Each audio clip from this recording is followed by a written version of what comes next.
আজকে সকালে গণেশ বাবাকে নমস্কার করে মানুষের গাছ থেকে আম চুরি করে আম মাখা খেতে আমার উপর এত বড় বিপদ।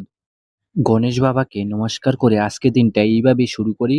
বেশি গরমে রাতে তো ঘুমই হয় না, তাই সকালে দেরি করে ঘুম থেকে উঠি আমি।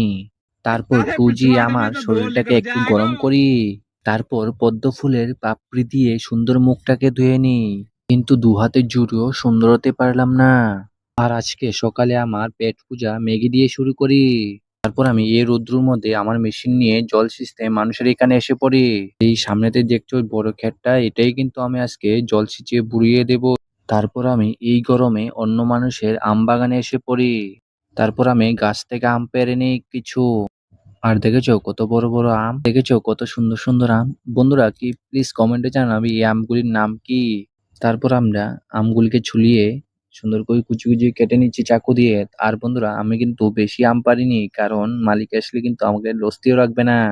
তারপর আমি মরিচ আর লবণ দিয়ে মেখে নিই আমগুলিকে। তারপর আমি আম মাখা খেতে শুরু করে দিই। ভাই মালিক আয়া পড়ছে, ভাগ তাড়াতাড়ি।